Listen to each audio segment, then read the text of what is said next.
اور ٹکسالی گیٹ۔ آج اس جدید دور کے باوجود ان دروازوں کی ایک عجب اور الگ پہچان اور کشش ہے۔ بڑی بڑی بازاروں کی پہچان جو پرانے لاہور میں واقع تھی اور اب بھی موجود ہیں، ان کی انہی دروازوں کی بدولت ہی ہے۔ یہ کہا جاتا ہے کہ آج کا جو لاہور واقع ہے وہاں پرانا لاہور واقع نہیں تھا، بلکہ پرانے لاہور کی حدود لاہور میں موجود اچھرا بازار تک تھی، اور اس دور میں لوہاری گیٹ لاہور میں داخلے کا دروازہ تھا، کشمیری گیٹ کشمیر کی حدود کو جا ملتا تھا، اور دلی گیٹ بھارت کے شہر دلی میں جا کھلتا تھا۔ لاہور میں موجود تاریخی مقامات کی سیر ہر سال غیر ملک اور اندرون ملک سے لوگ آ کر کرتے ہیں۔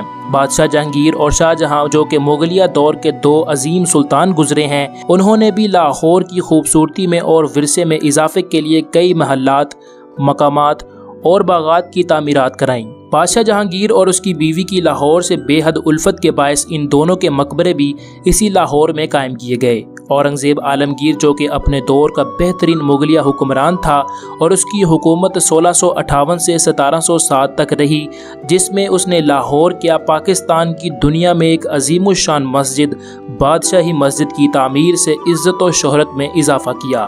اور اسی اورنگزیب عالمگیر کی وفات کے بعد ہی مغلیہ مسلمانوں کی عظیم سلطنت کے زوال آنے کی شروعات ہوئی۔ 1746 سے 1756 کا مغلیہ سلطنت میں ایسا دور بھی آیا جب ان 10 سالوں میں لاہور کے 9 گورنر تبدیل کیے جا چکے تھے۔ مرزا کامران مغل شہنشاہ بابر کے دور حکومت میں لاہور کا صوبیدار منتخب ہوا۔ بابر کے دور میں ہی ایک باغ تعمیر کرایا گیا جس کا ایک حصہ 12 دری دریائے راوی کے اندر موجود ہے۔ جب 1799 میں رنجیت سنگھ نے لاہور پر قبضہ کر لیا تو اس نے تاریخی مقامات کو مسمار اور تباہی کا نشانہ بنایا اور ان کو بہت ہی نقصان پہنچایا۔ جب 19ویں صدی کا آغاز ہوا تب لاہور شہر کو صرف ایک تاریخی عظیم سلطنت کے طور پر مانا اور یاد کیا جاتا تھا، مگر جب انگریزوں کا دور حکومت شروع ہوا تو انہوں نے نہ صرف مسلمانوں کے ان تاریخی مقامات اور عمارتوں کی تعمیر کروائی بلکہ ان کی حفاظت کا ذمہ بھی اپنے سر لیا۔ آزادی پاکستان کے بعد یعنی 1947 کے بعد لاہور مسلمانوں کا ایک مضبوط قلعہ بن گیا اور پاکستان کا اہم ترین شہر کے طور پر جانا جانے لگا۔ آج بھی جو لوگ لاہور کی تاریخی اور تفریحی مقامات کی دلکشی اور خوبصورتی دیکھتے ہیں تو اپنا دل کھو بیٹھتے ہیں۔ ان مقامات میں شالیمار باغ، بادشاہی مسجد، شاہی قلعہ، مسجد وزیر خان، مقبرہ جہانگیر اور سنہری مسجد شامل ہے۔ ان کی وجہ سے لاہور کی دنیا میں منفرد حیثیت قائم ہو چکی ہے۔ مزید امارات میں جنرل پوسٹ آفس لاہور جو کہ 1882 میں قائم کیا گیا، کئی بار ترمیم کی غرض سے توڑا گیا، مگر آج بھی یہ اپنی اصلی حالت میں موجود ہے اور اپنے اندر بہترین نفاست اور خوبصورتی رکھتا ہے۔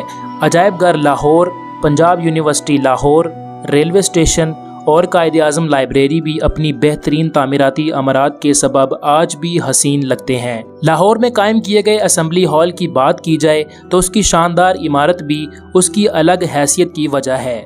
جیسے کراچی کو روشنیوں کا شہر یعنی کہ سٹی آف لائٹ کہا جاتا ہے، ویسے ہی لاہور شہر کو اس کے اندر مختلف باغات کی وجہ سے باغات کا شہر کہا جاتا ہے۔ مگر آج موجودہ دور میں آبادی اتنی بڑھ چکی ہے کہ لوگوں کی رہائش گاہ بنانے کی غرض سے کئی چھوٹے باغات اب تک اپنی حیثیت کھو کر رہائشی کالونیوں میں تبدیل ہو چکے ہیں، مگر بڑے بڑے باغات آج بھی اپنی جگہ پر قائم ہیں، جن میں گلشن باغ، باغ جناح، ریس کورس، ناصر باغ، راوی پارک، حضوری باغ شامل ہیں۔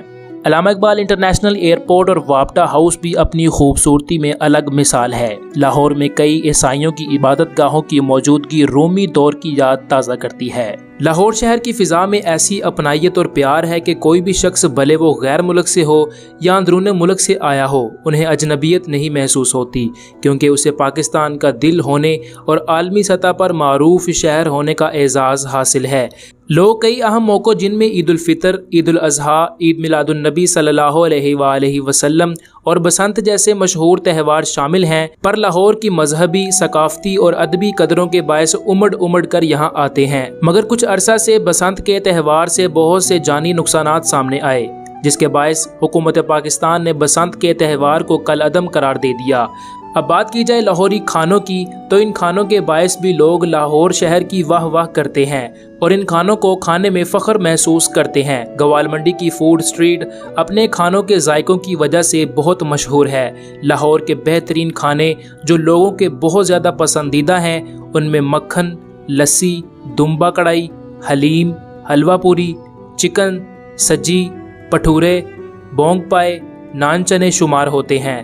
لاہور کے رہائشیوں یا وہاں کے آبائی باشندوں کے بارے میں یہ بات بہت عام ہے کہ لاہوری کھانوں کے بہت شوقین ہوتے ہیں اور کھاتے بہت ہیں۔ لاہور کو زندہ دلانے لاہور اس لیے کہا جاتا ہے کیونکہ یہاں کے لوگ پیار کرنے والے، زندہ دل، ہنس مکھ اور ملنسار ہیں۔ بس یہیں تک تھی آج کی ویڈیو۔ اگر آپ کو ویڈیو پسند آئی ہو تو چینل کو سبسکرائب کرنے کے ساتھ ساتھ ویڈیو کو بھی لائک کر دیں۔ آپ کے وقت کا شکریہ۔